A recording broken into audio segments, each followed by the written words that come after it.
এক ইহুদি বেঈমান একটা হরিণী, বাচ্চাওয়ালা হরিণী, ওই বাচ্চার মাকে খুঁটির গোড়ায় বেঁধে রেখেছে ইহুদি।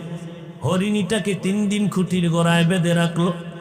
মা পাগলের মতো হয়ে গেছে, বাচ্চাগুলোরে পেলাম না, দুধ দিতে পারি না, কলিজা ছটফট করে। হঠাৎ ওই পথে মায়ার নবী হেঁটে যায়।